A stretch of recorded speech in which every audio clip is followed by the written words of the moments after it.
Olá pessoal, tudo bem? Mais um episódio aqui do nosso Loucos por Varejo. Hoje com um convidado super especial. Eu tenho até um pouco de orgulho em recebê-lo aqui também, por conta da pessoa, por conta da história, por conta da superação. O bate-papo hoje, o nosso tema é execução que vira cultura. Falar um pouquinho de varejo, um pouquinho de estratégia de negócio, superação, escala. E, bom, dando início ao nosso podcast aqui, antes de mais nada, peço a todos que compartilhem, curta, comente, traga seus comentários. Alguns dos comentários vão ser totalmente compartilhados aqui com o nosso convidado para a gente poder conversar com o nosso público. Você gestor, você diretor, você responsável, líder de alguma empresa, que tem alguma curiosidade, alguma temática, nova ou é aquela referente àquilo que nós vamos conversar aqui agora, fique super à vontade para poder contribuir e será super bem-vindo e teremos o prazer e o carinho de poder responder a todos, tá bom? Bom, começando, vou até falar um pouquinho aqui de forma bem resumida, porque eu acho que o currículo, se a gente for falar do nosso convidado, a gente tem um processo aí de uns 3 episódios para falar de currículo, né? Eu fiz um briefing rápido aqui para trazer um pouco de contexto e por trás de toda história de sucesso e muito além do planejamento, da governança e do compliance, além da resiliência, da gestão de conflitos, da busca por performance e resultado, existe algo que ninguém vê de perto, uma história de superação. Daquelas em que, quando tudo parece caminhar para o fim, a pessoa encontra um jeito de ir além e voltar mais forte, mais lúcida e mais humana. É por esse prisma que eu tenho a honra de receber aqui no nosso Loucos do Varejo o querido senhor Pedro Janot. Pedro tem uma trajetória muito sólida de execução e liderança, passando por algumas das experiências mais emblemáticas do varejo e serviço no Brasil. Começou a carreira no varejo como comprador, participou de ciclos de crescimento e operação em grandes redes, liderou projetos de expansão e franquias, foi o primeiro CEO da Zara no Brasil, de 98 a 2007, e depois assumiu um desafio enorme como presidente da Azul Linhas Aéreas, no período de construção e consolidação da companhia no país. Além do currículo, muito curto, como eu falei, aqui é só um briefing, existe o lado que mais inspira, a forma como ele encarou um momento duro ou os momentos duros da vida e transformou isso em aprendizado, reinvenção e contribuição, compartilhando experiências em palestras, livros e projetos. E hoje aqui, especialmente com a gente também. Pedro, obrigado por estar aqui com a gente, pela disponibilidade, apesar das limitações, estar aqui com a gente conversar. Eu agradeço de coração aí por estar aqui com a gente. E mais uma vez, obrigado. Tá? Acho que para a gente começar, a gente poderia até iniciar um pouco falando de jornada. O Pedro, acho que uma coisa importante é a gente tudo na vida é experiência. Agora, como a gente aplica essa experiência para frente para transformar outras pessoas, né? E a primeira pergunta que eu trago para você, Pedro, e fique super à vontade aqui para conduzir como você achar melhor, o que te mudou, o que te trouxe, o que te ajudou a moldar como um líder? Eu tive a oportunidade de pensar muito, porque depois do meu acidente, que eu fiquei tetraplégico, pensar sobre a minha vida toda. E fui me tornando um líder natural. A liderança ela veio de forma natural, fazendo as coisas acontecerem. Então, na história da vela, eu estava te contando um pedacinho dela, uma foto icônica que eu tenho. Estava todo o pessoal fazendo uma foto e quando eu olhei, eu me coloquei no meio dos amigos, sentado embaixo no meio dos amigos. Eu falei, isso é uma posição antiga de liderança. mas é uma posição de alguém que está à frente dos outros, puxando os outros. E era um grupo de 20 e tantas pessoas, sem nominar cada uma delas, e nos vemos até hoje em festinhas que com um telefonema eu boto em qualquer lugar 60 pessoas, Uhum. animadas como se fosse Dos tempos antigos. os tempos antigos. E isso é uma coisa que me traz muita certeza dessa capacidade de liderança. Uhum. Então, ao largo do tempo, isso fui desenvolvendo basicamente sozinho, e um pouco da identidade do meu pai trouxe isso. Uhum. Aliás, um pouco não. Uma grande parte disso, a característica do meu pai trouxe isso.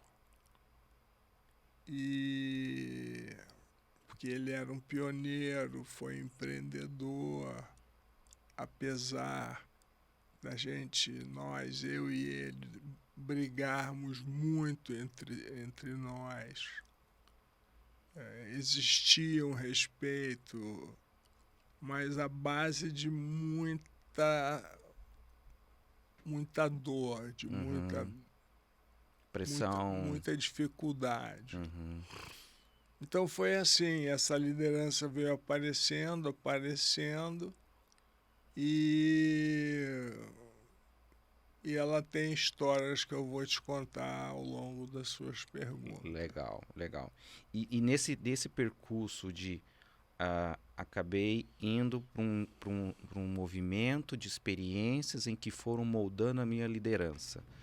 Qual foi o momento que você falou assim, puxa, agora realmente eu sou líder, eu tenho que liderar, agora eu tenho que... Porque líder muitas vezes as pessoas confundem com chefia, com comando.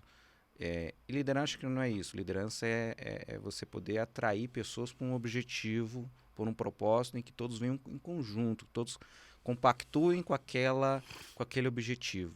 E qual foi o momento que você viu assim, cara, agora eu sou líder, agora realmente eu tenho essa responsabilidade de liderança? Foi um momento em que eu estava nas lojas americanas.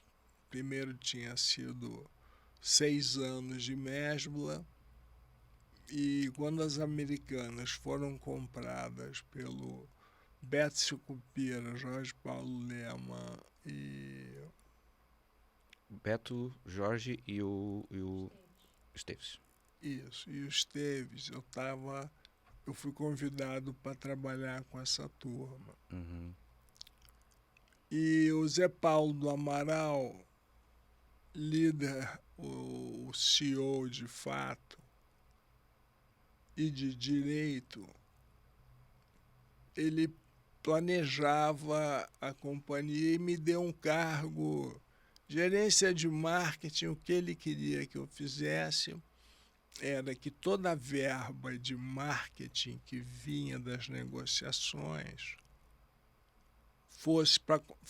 fossem contabilizadas como verba, De receita de capital. receita de... Faturamento. Como uma receita que eu não lembro o nome.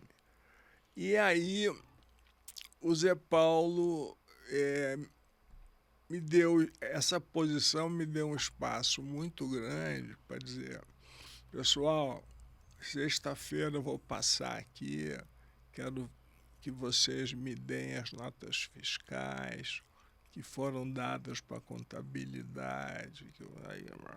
Uhum. Eu tinha que motivar muita gente.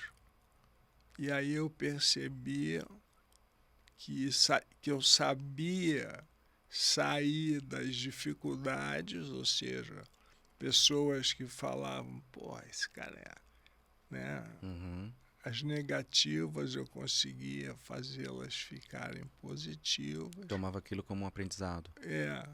E as positivas ficassem mais positivas ainda. Porque o que eu tinha era uma missão, era ter no final do mês tudo lançado na...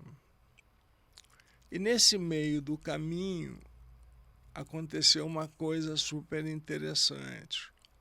Esse mesmo grupo, ou de talvez uma outra divisão, compraram a Richards para fazer o Ralph Lauren brasileiro.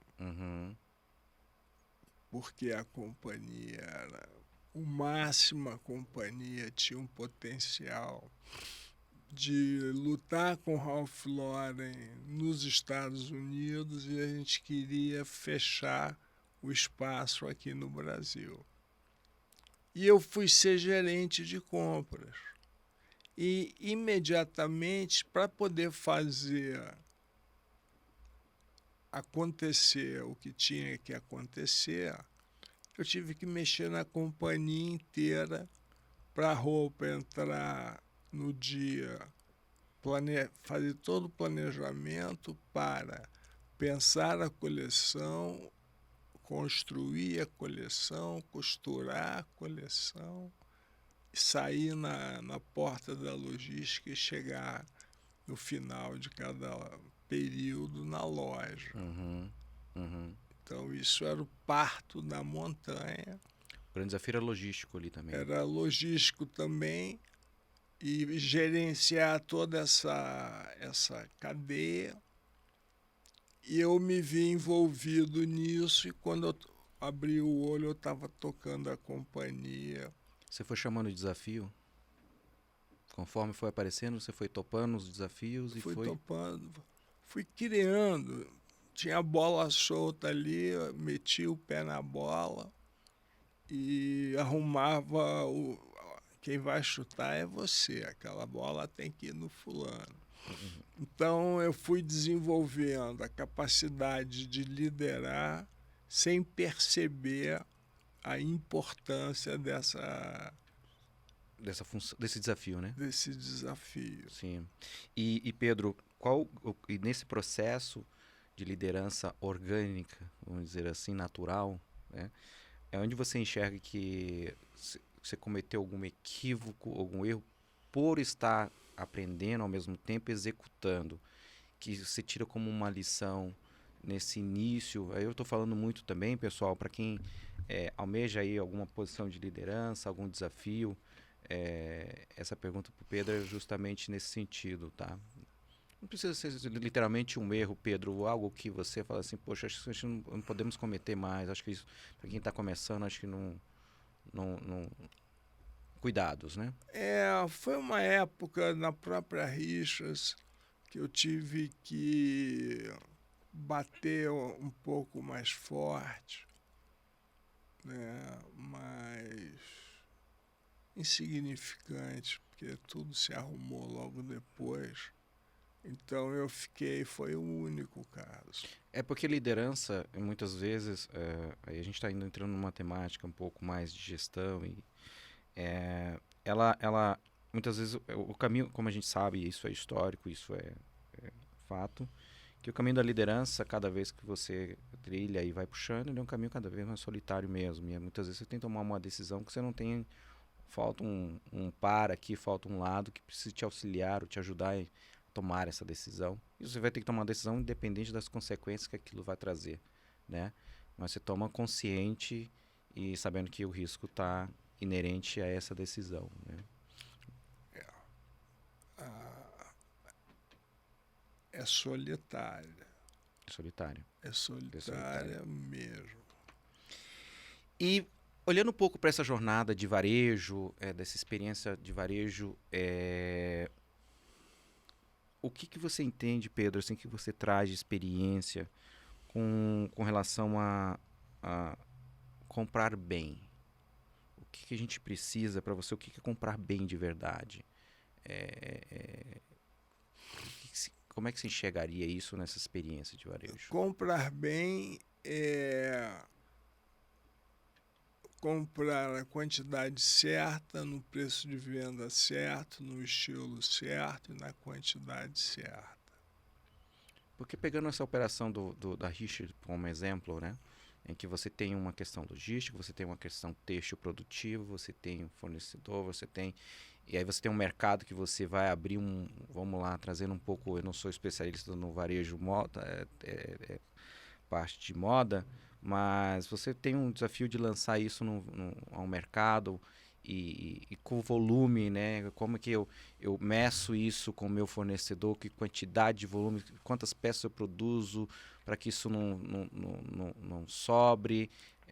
Como é que é Isso esse plano? começa com o planejamento de venda da companhia. Com esse planejamento, você faz o plano de sortimento.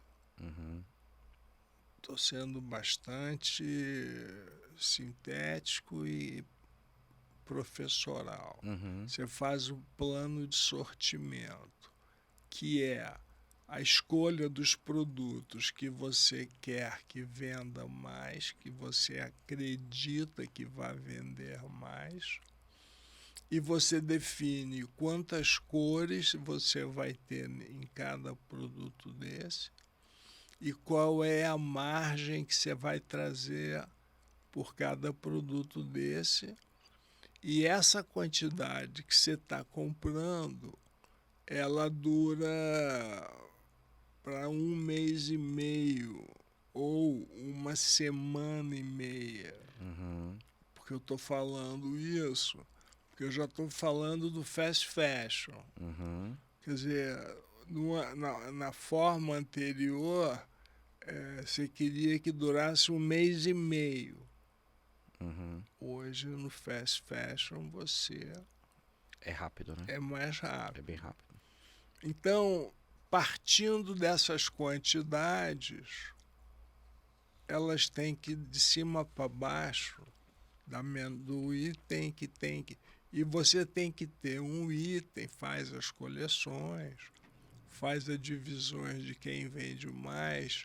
Dentro do item tem que pegar a cor e o modelo que vão vender mais Uhum, e comprar de forma que a cor que vai vender mais você aposte direito em relação à segunda cor. uhum, Explico. Quando você pega uma camiseta preta, ela vende 10 vezes mais do que uma camiseta branca. Estou dando aqui um número hipotético, uhum, mas estou dando uma quantidade relativa verdadeira. uhum. E você compra da camiseta preta 5 vezes mais do que a É branca. branca. Então a preta acaba primeiro que a branca, você não tem capacidade de colocar Reposição. de reposição, Uhum, começa a ficar com a grade desdentada uhum, e a venda começa a perder força. uhum, Então, esse planejamento tem que dar de cima para baixo, ele tem que fechar a venda da companhia. uhum, Então, normalmente, o primeiro mês o acerto é maior, depois você vai perdendo à medida em que você demora, vira uma venda serrote, né?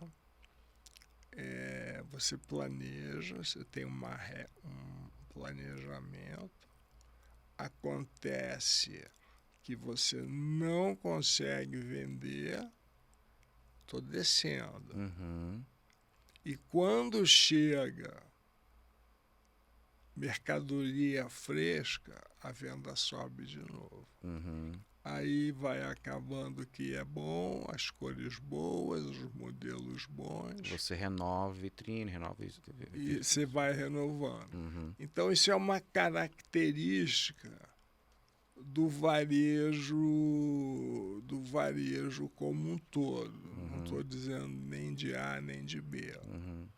Uns fazem melhores, outros fazem piores, mas essa é a mecânica do varejo para você poder entrar na guerra. E aí, Pedro, falando um pouco dessa questão, toda essa entrada nova de uma nova remessa, um novo lote de, enfim, de produtos, a gente tem uma questão do que sobrou da campanha passada, vamos dizer assim, a gente precisa agora trabalhar desovar essa passada e receber uma nova também, né? E isso envolve uma questão de comunicação assertiva ao mercado, aos clientes, a entender um pouco isso, até para dizer, poxa, eu comprei uma camiseta de uma marca Y e agora estou vendo que as camisetas lá mudaram, mas eu gostava daquela Y. Então tem uma comunicação entre o que ficou para trás e o que vai vir novo, e você viveu isso muito no varejo, né? Então, e como que fica isso quando você começa a escalar e você começa a ter que prometer e entregar, né? Qual foi o grande aprendizado que você teve nessa fase, Pedro? O grande aprendizado começou na Richards, porque está ligado com o caixa. Se você compra mal, não consegue repor o que você vendeu e a venda não vem, o primeiro sintoma é o caixa cair. E se você continua a fazer isso mal, o caixa vai pro vinagre, você vai ter que tomar dinheiro em banco, e aí começa todo um compromisso. Né? Aí começa a ficar muito difícil de sair desse jogo. Mas se você acerta, você tem o contrário, o caixa cresce, a companhia fica parruda e ela começa a vencer todos esses desafios e trazer as tecnologias que estão dispostas no mercado para dentro do seu negócio. Então essa é mais ou menos a forma em que o varejo se organiza para crescer e foge para não decrescer. E aí, Pedro, vendo um pouco falar agora um pouco olhando para essa questão da comunicação, de marketing, como conversa com o cliente lá na frente, como que eu levo um produto e ele não se torna, até que isso chegue em comunicação.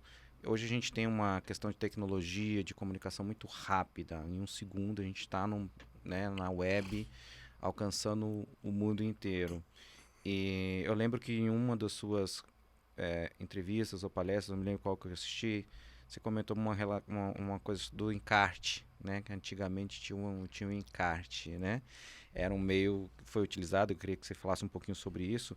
E só fazendo uma correlação que hoje isso tudo é mídia, né? Você tem uma mídia muito rápida, esse encarte hoje é digital, né? O varejo na década de 80, ele tinha um encarte que ele colocava dentro de uma revista de acordo com seu posicionamento.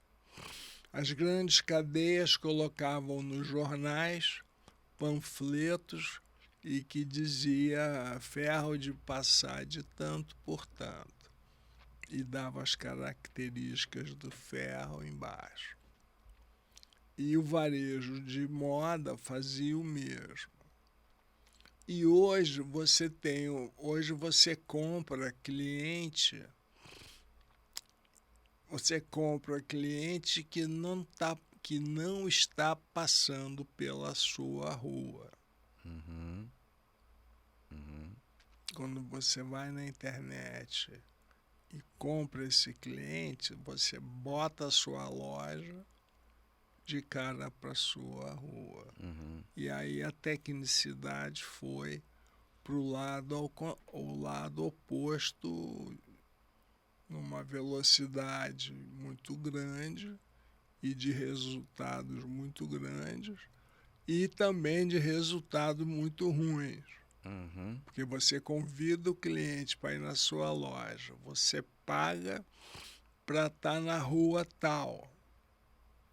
Puxa, Uhum. estou pagando a melhor, a melhor A rua, localização. localização. Aham. É como se minha loja estivesse no melhor ponto Uhum. de uma rua qualquer. E você não vende. Aí você fica, poxa, o que é que está acontecendo? Onde eu errei? Onde eu errei? Uhum. Então, você vai aonde onde tudo começou. Uhum. Você vai no plano de sortimento e fala, qual foi a merda que eu fiz? Uhum. O preço tá ok, não sei o que tá ok. Eu fiz o teste de lavagem, encolheu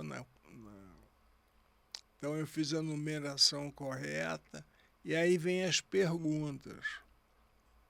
Aonde eu errei? Uhum. Aí Uhum. você tem que ir para o Qual mundo. furo que eu fiz na pesquisa, né? Qual É, gap que eu dei na qual pesquisa? foi o gap da pesquisa? Qual foi a. Aí você tem que fazer uma coisa que eu não sei hoje se é feito no varejo brasileiro, mas no espanhol eu sei que é feito e é feito na Zara. Você desce, vai falar com seus miúdos Uhum. e trata os miúdos como igual, como de fato são iguais a você. Uhum. A diferença é que eles estão fazendo um papel que é mais duro que o seu, que Uhum. tem ficar em pé, você tem toma negativa se o teu produto não tem qualidade, enfim. Então, ao falar com o miúdo, você muda completamente a sua perspectiva do que comprar, qual cor Uhum. comprar mais Uhum. que qual outra cor. Sabe quem na Richas, logo no começo, conhecia mais roupa do que ninguém? Quem? Quem era o cara que abria uma caixa e dizia quem ia vender, quem não ia? Não faço ideia de cabeça agora, Pedro. É o estoquista. Claro, Pô, claro. É o cara que recebe ali na porta o para cara poder. que recebe a mercadoria, que Uhum. manda a mercadoria quando a loja não performa, as mercadorias que sobram, são eles que mandam para É a o show. bastidor, né, Pedro, da É o, operação. é o cara que manda, é o miúdo que manda a roupa, que não vendeu, que é ruim para a marca, para a lógica que a marca foi criada, para o caminho da coleção. Ele. Então, na Richards era assim: o miúdo da loja, da maior loja que na época era no Rio Sul, ele abria a caixa e falou: essa vai vender toda em uma semana, todas as cores. Pode pedir mais. Essa vai sobrar, essa é mico, mico, mico, e dava tudo certo. Podia fazer a programação visual que você quisesse com o que ele falou que era mico, mico, mico, mico, e o que era mico é mico. Uhum. E a sobrevivência do varejo está no que sobra, Uhum. que é onde a margem vai embora. Sim, sim. Então, se você sobra mais que 2% de tudo que você comprou, Você sobrando mais que isso, você vai perdendo margem, margem. Uhum. E vai É, é, sobrando mais lixo, a roupa vai ficando, você vai abaixando o preço ao longo da coleção. Quando sobra na liquidação é só lixo. uhum, Lixo que ninguém quer comprar. uhum. Aí você abaixa mais o preço e você vai perdendo.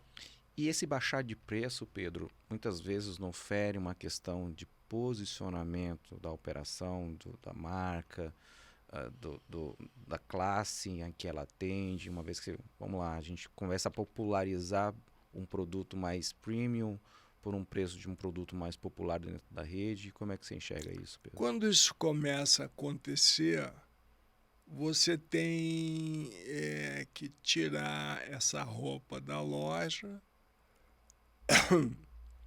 tirar essa roupa da loja e colocar num off-price. Uhum, Que normalmente o off-price é onde você, seja seu ou seja de terceiros, você coloca a sua roupa com outras roupas ruins, então fica uma sobra de lixo que você está vendendo lixo, sua marca. é isso para não contaminar, né? Senão você acaba um pouco contaminando a própria marca, contaminando a Isso, própria então operação, elas né? são jogadas em esses off-price que ficam em bolsões com menos renda e mais longínquo possíveis Uhum, para você.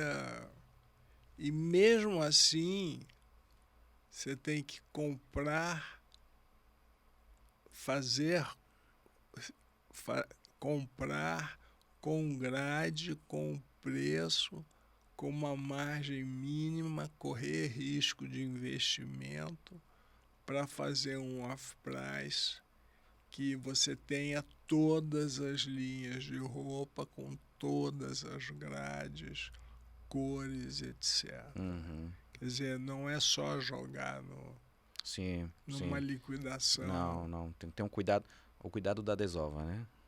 É para você cuidar disso também, Tem né? que cuidar disso também. É importante, até porque, mais uma vez, até por questões de não poluição da própria marca, né? Até para não vincular a marca com essa questão de inferioridade de price, isso impacta bastante, né? Você vai, o pricing tá levando a sua marca. E aí você vai fazendo as loucuras.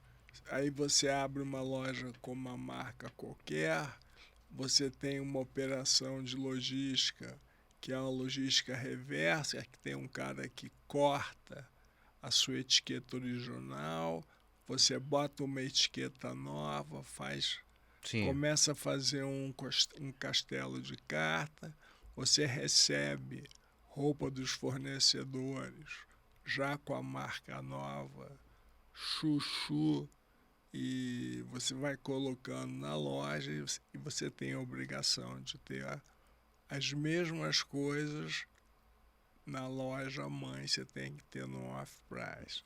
Aí você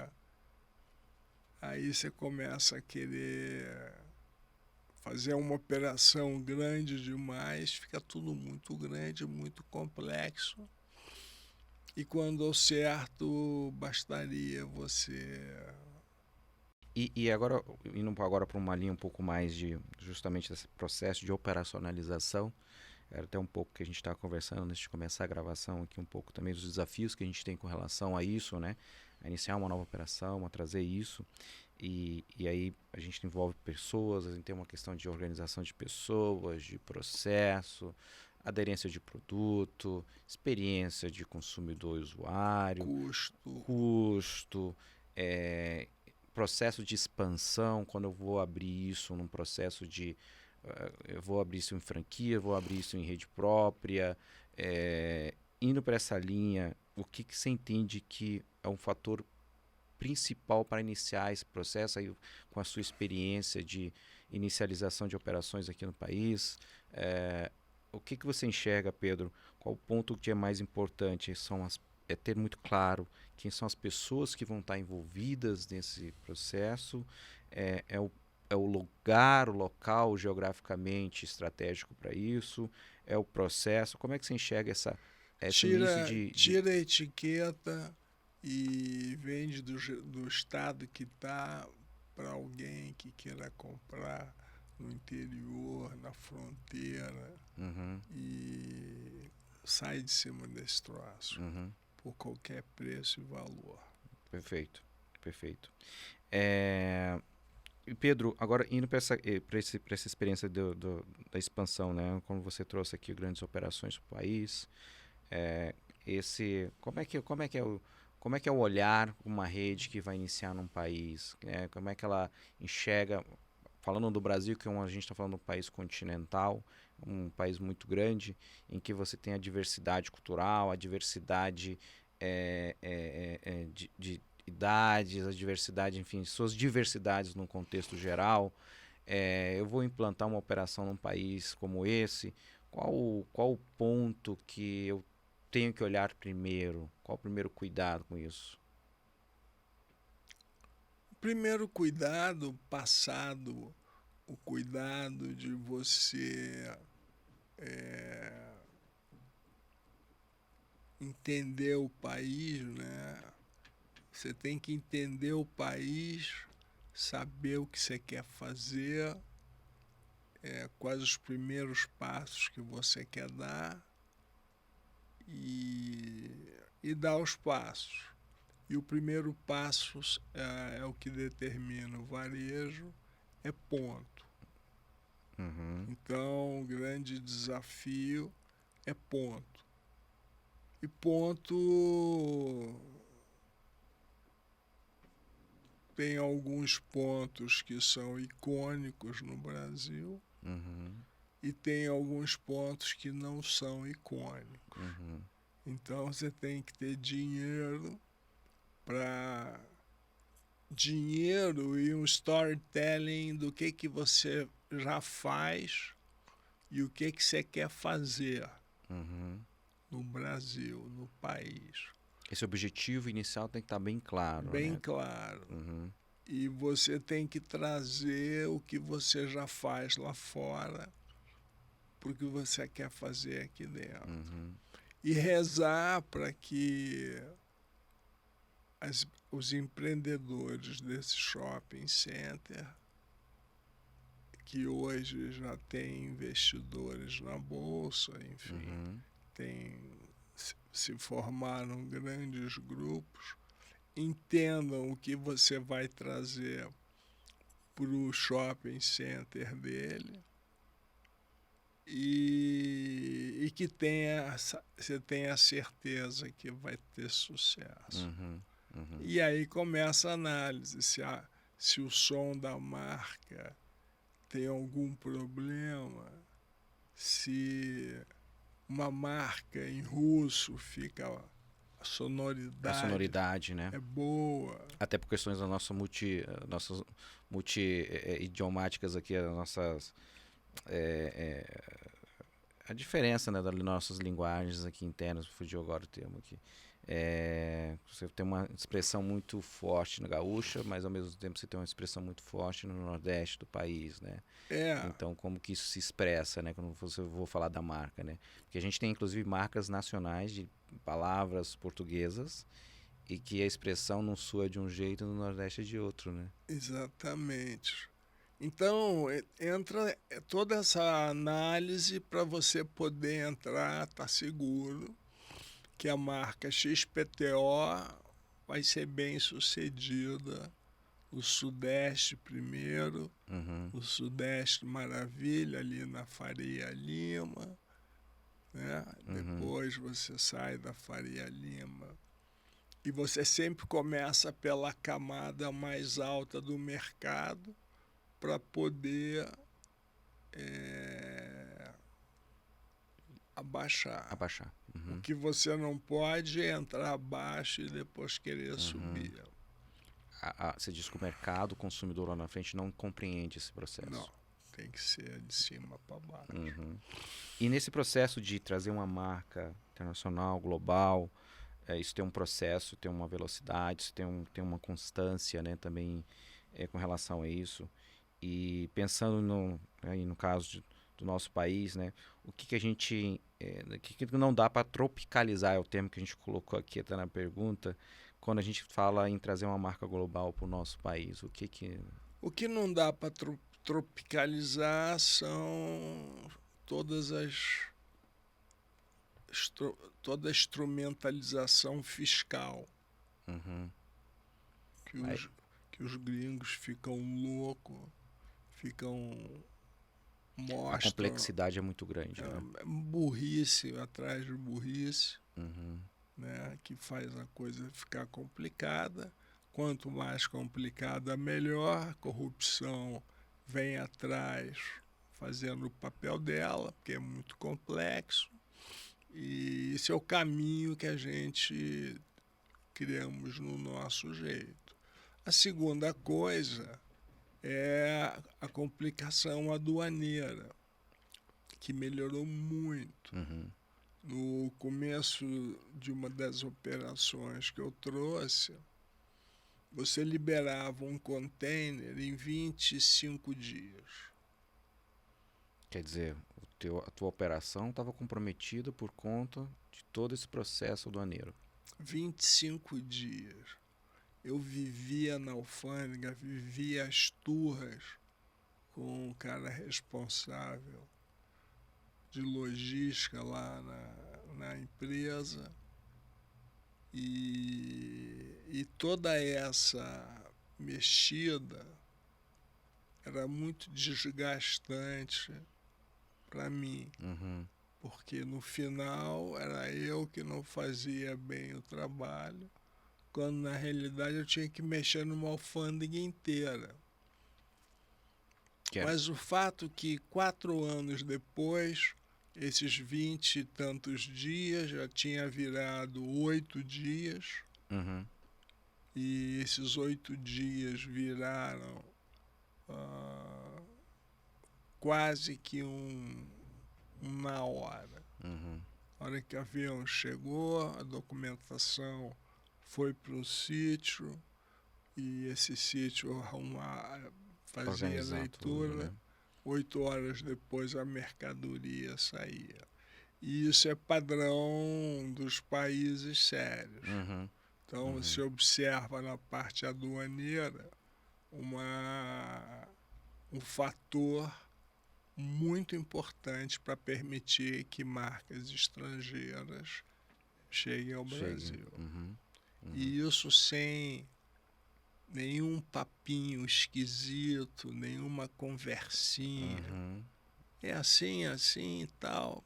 Testa, faz o teste Dentro da linha, dentro da dentro da linha. linha. Isso Dentro é da linha. importante. É importante. Que é um desafio que a gente tem hoje, infelizmente, no nosso país, né? A É, gente conseguir realmente conseguir escalar, conseguir ter operações eficientes. Já a gente tem um grande sócio que é os nossos impostos, né? Que já consome bastante dos nossos recursos. E realmente essa questão logística também essa questão logística até, Pedro, que você comentou, você enxerga muito com a questão de soluções tecnológicas também ajudaram nesse processo, tem ajudado nesse formato? sim, sim, bastante. E a relação que você tem com a lógica de entrada, eles só querem saber se você é idôneo. Uhum. Então, se eles seguram um container seu de 45 pés e bota 6 jovens aprendizes Pra, fuçando a sua carga, checando a sua nomenclatura versus a nomenclatura, que é o NCM, uhum. um ao outro, e tá tudo batendo, porque pensa comigo, blusinha de malha sem manga, com manga com um frufruzinho, tipo margarida, Uhum. camisa de malha X, NCMY, com o umbigo de fora. Fazer essa classificação, É. você tem que combinar com quem cuida do jogo, que é a própria aduana. Uhum. Então você tem que trocar. Isso é feito assim lá na Dinamarca, na Noruega, na Espanha. Uhum. É um trabalho de catequese Sim. que foi sendo muito bem aceito e foi aproveitado como Isso trouxe mais eficiência nisso, trouxe né? mais Trouxe mais eficiência. eficiência. Uhum. Perfeito. O papo, a gente vai indo, a gente nem entrou entre outros nuances e o tempo foi, né? O tempo é um companheiro aí rápido, né? Nosso amigo, mas Mas ele é vai indo. rápido. Pedro, falando um pouco agora de a Operação Azul também, as experiências de Operação Azul, de forma muito contextual também. Inclusive semana passada eu voei de azul e não tem como agora eu olhar para azul e não lembrar de Pedro Janot. Eu vejo azul, olho Pedro Janot ali. É incrível, a gente a força da pessoa com relação à marca, né? Essa experiência da Azul, teria alguma coisa para compartilhar? Focando muito, foi principalmente nesse processo do low cost, pensando nesse caminho de trazer essa operação. Compartilha com a gente um pouquinho dessa experiência. Esse foi um projeto que eu tive uma oportunidade maravilhosa de poder tocar. Porque David Neeleman queria um cara que tivesse a experiência de fazer startup e que gostasse muito de gente. Então eu tinha 3 startups feitos e ele pediu ao Headhunter para verificar o que o nome Pedro Janot acontecia nas empresas XYZ. E todos esses encontros foram super positivos. Uhum. E isso foi que me autorizou a ser contratado pela Azul para poder ser o primeiro presidente da companhia. Uhum. Na época, foi o maior investimento feito por uma companhia para abrir fazer o startup. Né? Uhum. Era um mercado que tinha Tango, Varig morrendo, e essas 3 tinham 98% do mercado. Uhum. E David trouxe uma estratégia para entrar nesse mercado. Uhum. E primeiro começou com o low cost, low fare, Uhum. que foi muito interessante. Foi muito bonito você ver pessoas que nunca voaram. Acesso, né? Você dá esse acesso. Uhum. O cara saía da cidade do Padrinho Padre Cício, Uhum. que eu não sei o nome da cidade. Juazeiro, acho, se não me engano. Juazeiro acho do que é Norte. Juazeiro. E 2 horas e meia depois está posando em São Paulo. É um feito, né? É um feito. Em Juiz de Fora, você trazer o prefeito de uma cidade ao lado de Juiz de Fora, convidá-lo, e o cara, ele é um tocador de boi. Uhum. Ele está sentado ali, você falando que é um avião feito pela Embraer, Companhia Nacional, e por esse trajeto vocês pagam apenas X. O valor, valor justo, né? Mas aí isso foi ficando para as calendas, porque o Custo Brasil, Custo Brasil. Custo felizmente. Brasil não tem Felizmente. conversa. E a estratégia, eu vejo muito, o caminho aí, você pode até me corrigir, que a estratégia da Azul foi muito, como eu vejo algumas outras operações, inclusive dentro de alguns outros business que a gente trabalha e participa, que olharam muito iniciar do interior para as grandes capitais, né? E a Azul eu vejo ela muito nesse processo, ela fez um trabalho muito de conexão intermunicipal, vamos dizer assim, né? Então ela conseguiu fazer isso, né? Isso já estava no plano estratégico do início da companhia e... Isso estava no plano estratégico. A Azul não tinha medo de ser monofrota, Uhum, ela era polifrota, então nós abrimos com o jato da Embraer 195, depois veio o E-Jet maior com 136 lugares. Nesse meio tempo, tivemos o ATR, uhum, que voa como se fosse um jato, um avião rápido, uhum, que anda em média 500 quilômetros por hora, e enquanto um avião a jato voa 700, 800. 780 Uhum, quilômetros por hora. E essa monofrota ela foi crescendo a ponto de termos agora cargueiros, são uhum. 3 aviões cargueiros para o Brasil, operacionais e trazendo muita riqueza para a companhia. Conseguimos um financiamento que saiu agora em fevereiro, o financiamento do Chapter 11, que é uma linha de crédito que é dada nos Estados Unidos para reviver uma companhia aérea, Uhum. porque depois da pandemia Foi desafiador, né? foi desafiador. A gente achava que ia dar para... mas não deu. Uhum, uhum. Não deu, não deu. Foi. E nesse meio tempo, para as calendas, uma low cost, low fare. Uhum. Apesar de ser uma companhia absolutamente enxuta, objetiva, Eu vejo uma operação prática. Ela é uma operação prática, prática. humana Uhum. e...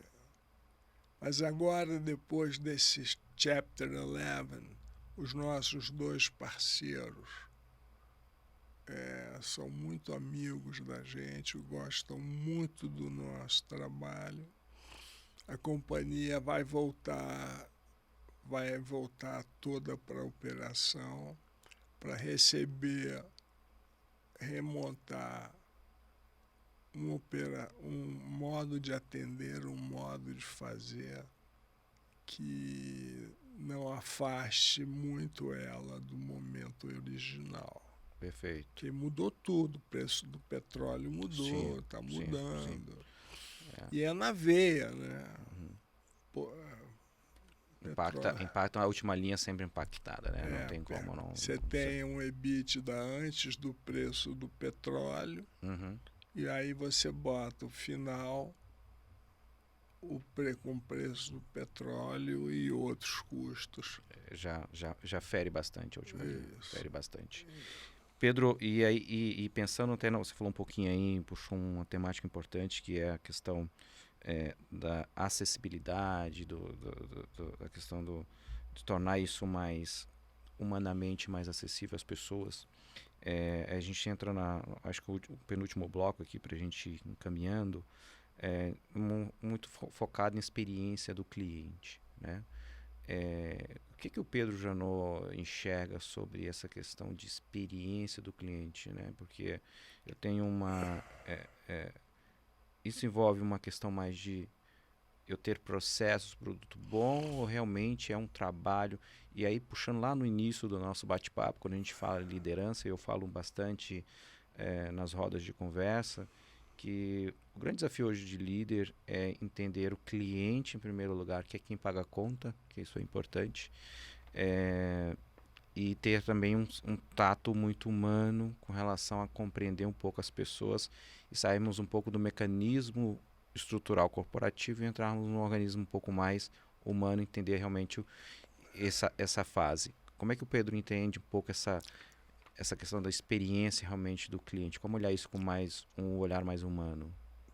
As companhias que estão fazendo o trabalho certo, elas trabalham com o omnichannel, ou seja, elas têm que ter um bom atendimento em todas as formas de comunicação com o seu cliente. Uhum. Então, É abrir mais canais onde o não, cliente possa chegar a mim. aonde você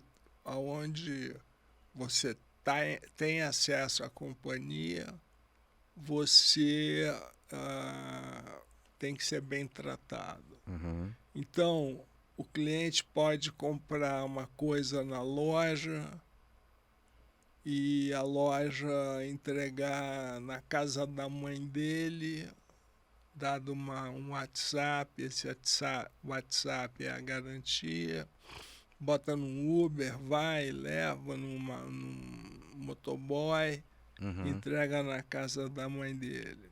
Uhum. Enfim, essa homocanalidade, ela veio para fazer isso funcionar de A maneira interação ser mais humana, mais próxima também, né? ser mais próxima, e as pessoas que fazem bem feito fazem de maneira humana. Uhum. O que é maneira humana? Não foi entregue. Não, foi. Não foi, não foi. Admite que não foi, dá logo a peça para o cliente e fica medindo esse valor. Uhum. Se for uma coisa, uma cadeia de ladrões, você começa a tomar as atitudes. Uhum. Se não foi, se a pessoa disse, não recebi essa mercadoria, pega e dá outra, e acabou, resolve. Então se colocar no lugar do outro. Do outro. É isso aí. Então, isso é muito importante. E quem pode fazer isso com maestria são os miúdos. Uhum. E não o cara que está olhando o grande número Uhum. e dizendo e esbravejar e ficar. É. Perfeito. Tem que pensar lá naquele cliente que está na ponta daquela linha Uhum. e que ficou chateadíssimo que ele está na cidade dele e que ele queria ter a roupa na hora para ir Que para uma muitas vezes festa. é um desejo, né? É um sonho conquistar aquilo para algumas Sonho. pessoas, né? Recebeu o salário dele, conseguiu vender as coisas dele e você frustrou Uhum. e ainda fez pouco caso da história dele. É. Então isso é muito difícil. Então lidar com esse omnichannel é um negócio bem É um caminho assertivo para essa relação com a mas é experiência. bem sofisticado. Sim, Que sim, você trata, você tem que ver que do outro lado tem um ser humano. sim, sim. E muitas pessoas ainda sentem muita falta disso, né? Apesar de muita coisa automatizada, muitos processos hoje informatizados, a gente tem aí hoje a aplicação de IA que está latente, mas algumas pessoas ainda sentem bastante a falta do olho no olho, né? Do calor da conversa pessoal, né? Mas aí ela vai na loja e quem vai à loja tem que ser a rainha. Tem que ser tratado como uma rainha. Então você tem que ter as lojas certas, nos lugares certos, bonitas, e que façam esse cliente navegar pela loja, ficar nessa loja, entender quem é você, Uhum. Uhum. que você não deve ser para ele só uma loja, uma venda de roupa. Você é aquela roupa representa outras coisas. Acho que a roupa acaba se tornando o meio, né? O resto é uma experiência também, não é, A Pedro? roupa é meio. É como você se expressa socialmente. O primeiro ponto é a roupa. Uhum. Depois é o sapato, depois tem as joias. Quer dizer, cada mercado tem a sua característica. Uhum. Então, o homem foi importante e se tornou muito mais importante no mundo digital. Uhum. E agora, turbinado pelo IA, está na ponta da mão do cliente e não tem nhenhenhé. É, uma experiência ruim eu mudo rápido. É, Eu de fornecedor é super rápido. Tá na palma da minha mão mudar. isso. Então é isso. Bom, não sei se vocês estão gostando do bate-papo. Eu espero e acredito que sim. Vocês viram que a gente passou aqui em 1 hora, Pedro. Estamos com 1 hora aqui de bate-papo. Passamos por experiência do cliente, passamos por desafios logísticos, passamos por questão expansão, como é que eu amplio uma operação. Ponto importante que o Pedro colocou aqui para você também aí, que conduz operação, estratégia. Dá uma olhadinha no seu estoquista lá, bate um papo com ele, tá? Vocês podem tirar muitos insights interessantes nesse processo. Uma dica valiosa aí também traga pelo Pedro. E, Pedro, agora passando um pouco aqui para uma questão de superação e reinvenção da vida, né? Acho que tem uma bagagem muito grande, tem muita história, tem muitos desafios vencidos, mas a vida às vezes nos traz alguns desafios extras, né? Que a gente não contava e não planejava. E eu queria, se você se sentir bem confortável, trazer um ponto aí que a vida te colocou aí numa questão de desafio e ao invés de ser uma ruptura foi uma virada de chave para uma reconstrução, né?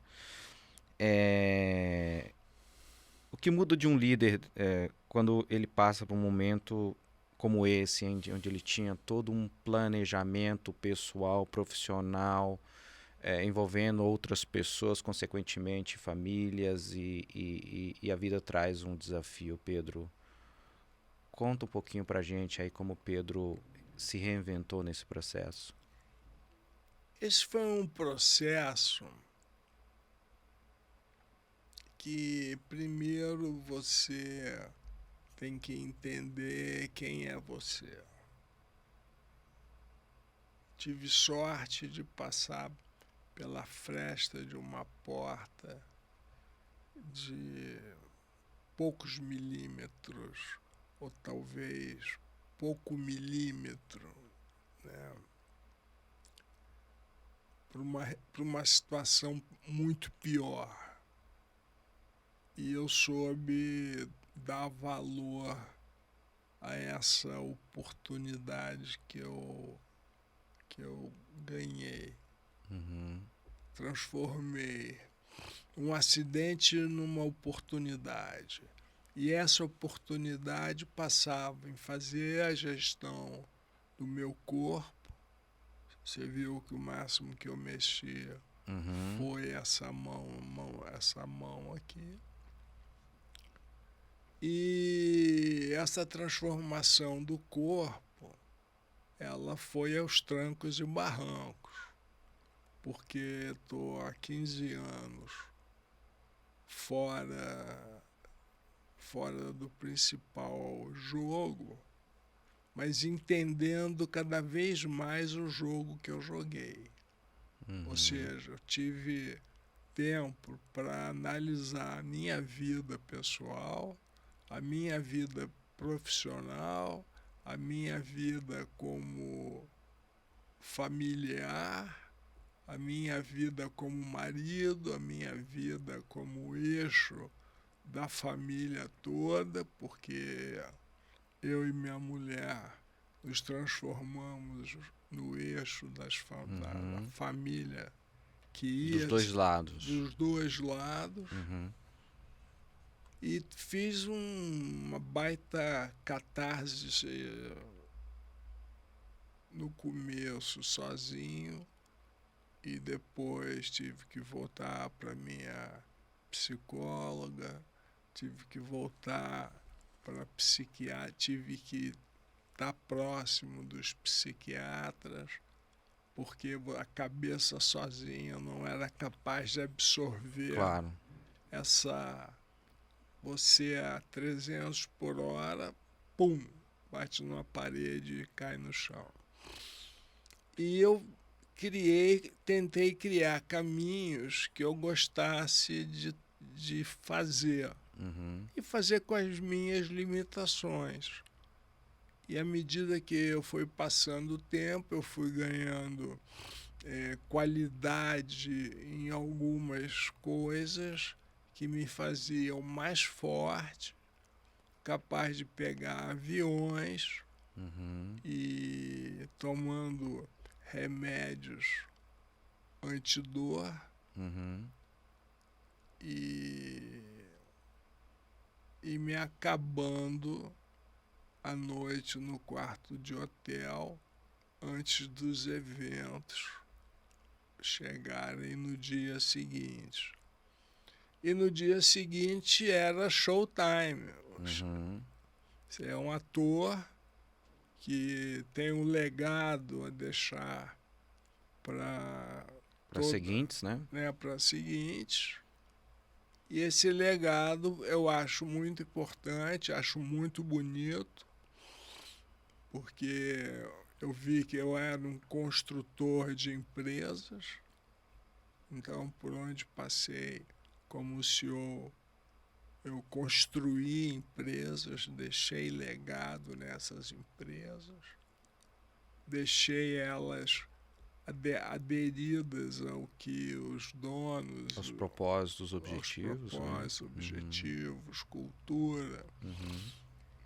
E ficava em cada companhia em torno de 8 anos.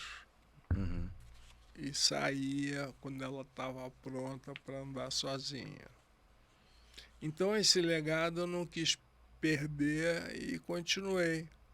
E comecei como palestrante, era gostoso, mas podia mais, aí você foi galgando, Uhum. né? E tem um amigo que diz, o Panda Betting, que foi o meu diretor de marketing na Azul, filho do Joemir. Ele fala uma coisa que eu não sei se você vai deixar no ar, que presidente e prostituta serão sempre presidentes e prostitutas. Portanto, todo mundo que me encontra, e é uma verdade, todo mundo me chama, fala presidente, Uhum. né? Como é que tá? Uhum. Como é que tá a vida? Uhum. Aí eu falo, tá divertido, né? Vambora. É isso aí. Então, é dessa maneira que eu levo a vida. De acordo com a dor, de acordo com a fisioterapia, e sono é sono, porque nunca foi. Então, se eu tenho sono, dor, eu paro, às vezes não. Uhum. E é isso, é dessa maneira que eu estou aqui falando com você.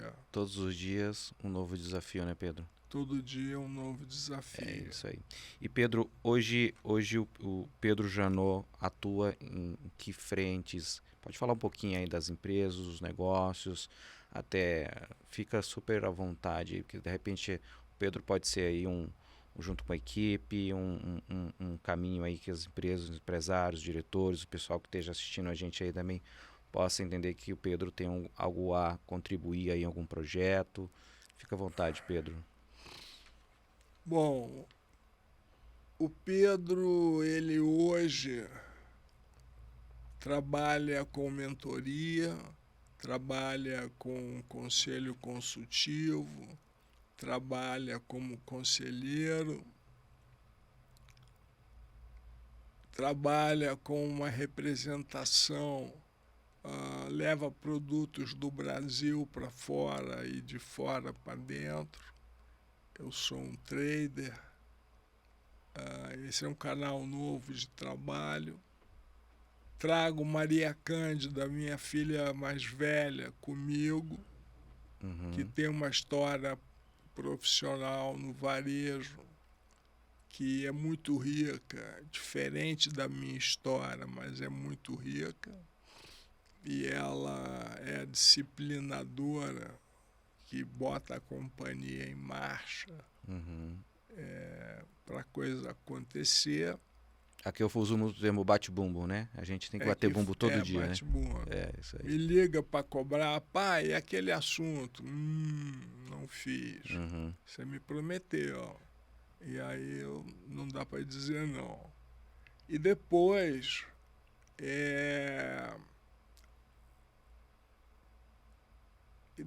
são essas as atividades básicas que eu gosto de operar, gosto de fazer. E quem quiser fazer tem que entrar onde, Mané? A gente vai deixar todos os contatos, tá? Vai ter tudo na Tá bio bom. aqui no link do vídeo, todos os contatos, Muito bom. informações ali, Pedro, vai ficar tudo à disposição do nosso público aí para poder fazer contato com você, tá? Legal, obrigado, Edson. E, Pedro, bom... Não, e tem uma coisa a mais. Vamos lá. Eu, como investidor, estou hiper feliz. Hoje, no Valor, saiu a história de que criamos uma bolsa de valor para as pequenas e médias empresas. Foi autorizado pela CVM. O artigo está com o Rodrigo Fisman, que foi o idealizador, e eu sou sócio dele desde o primeiro dia. E leiam no Valor, que vale a pena, e nós temos muito trabalho pela frente. Espero que eles não me chamem para trabalhar, porque é um assunto que é um linguajar que eu não conheço direito. Então, parabéns a Before, parabéns a Rodrigo, Pati e toda a equipe da companhia. Show de bola. É isso aí, parabéns mesmo e super feliz aí com a notícia dessa questão da CVM. Pedro, para fechar aí com chave de ouro, bom, acho que a história, a experiência, a vivência, a superação, a gente precisaria ter uns 10 episódios para poder conversar tudo, né? Então eu quero deixar aqui aberto também a você, a Maria Cândida. Vamos fazer depois com a Maria Cândida, tá aqui nos bastidores aqui junto com o Pedro, um triangular, um bate-papo aqui sobre varejo. A gente pode programar depois com mais calma também. Vai ser um prazer recebê-la aqui também e trocar um pouco essa experiência da Maria junto com você aí nessa missão agora, junto com a equipe também, tá, Pedro? E podemos fazer o audiolivro nos 3 livros que eu tenho. Perfeito. Isso a gente já vai conversar aqui nos bastidores. A gente vai ser muito bom. Muito interessantes. Ótimo. São únicos, até no formato da escrita. Sou eu falando, eu fiz questão de... Já fala para o público quais os livros, Pedro, que você tem escritos aí. Eu tenho o primeiro, que foi de 2014. Foi uma coisa curiosa. Eu chamei todos os médicos que cuidaram de mim e fiz uma pergunta para eles. Eu chamei vocês aqui para saber se eu posso trabalhar.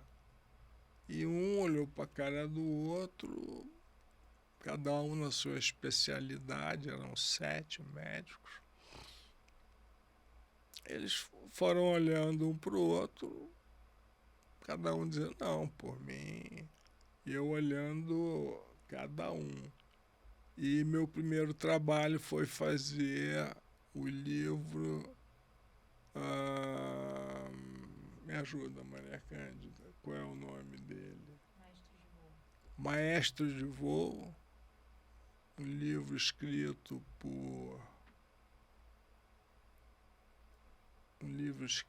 pelo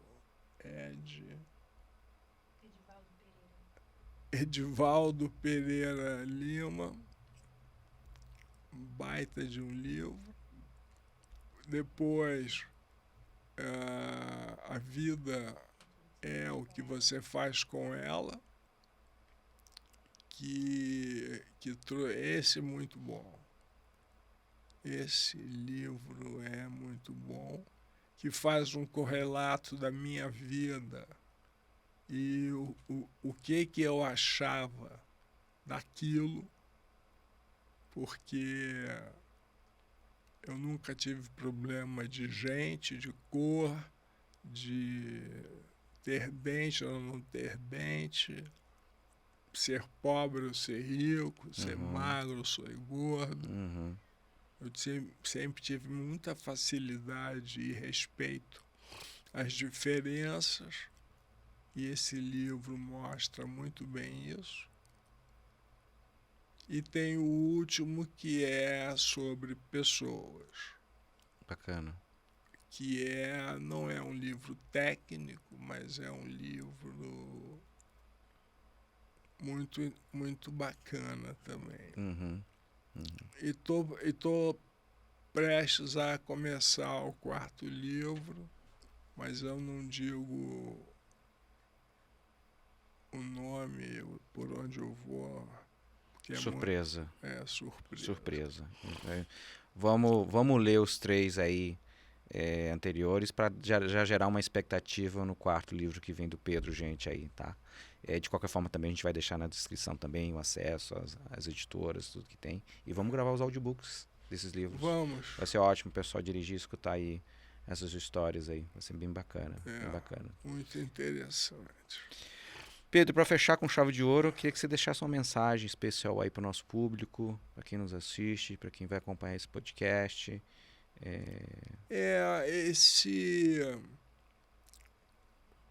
Me trazer de volta para o varejo, depois de tocar uma companhia de aviação, trabalhar num supermercado, que foi o Pão de Açúcar,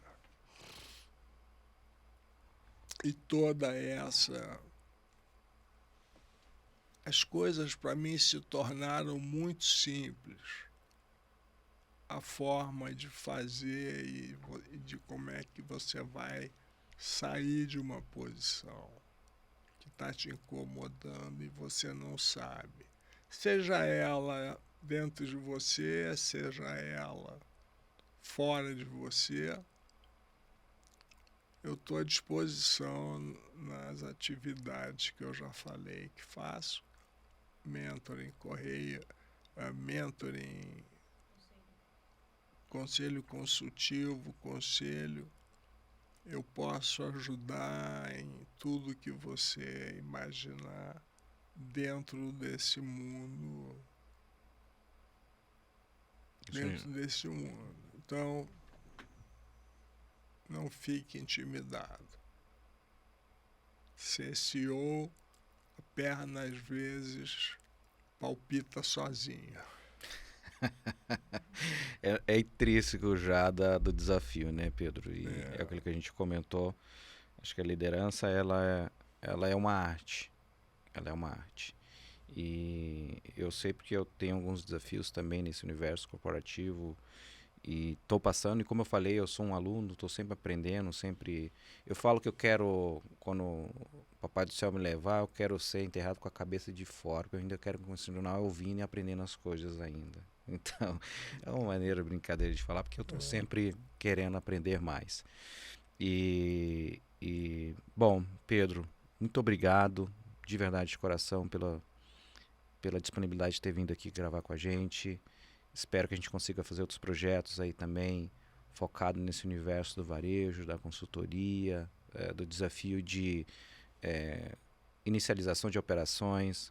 Eu gosto muito desse processo também, não só de organizar, mas também escalar e ajudar. Eu acho que é mais a gente vai criando no decorrer do tempo uma bagagem, uma mochila que sempre tem algum artifício que pode ser útil para alguém. E poder compartilhar isso é muito importante, né, Pedro? Muito. E você não sabe que às vezes eu tenho pessoas que falam comigo contratos de 1 ano que a pessoa quer me ter para conversar do dia a dia dela. Então, a coisa funciona desse jeito. Ok, doutor Edson. Muito obrigado, Pedro. Pessoal, tivemos aqui então Pedro Janot. Mais do que uma conversa, uma aula, uma experiência de vida e de superação. Você que gostou, compartilhe, comente. Comente aí nos seus grupos. Tem muita coisa boa. E muito obrigado por estar com a gente no nosso Loucos pro Varejo. E até a próxima, pessoal. Muito obrigado.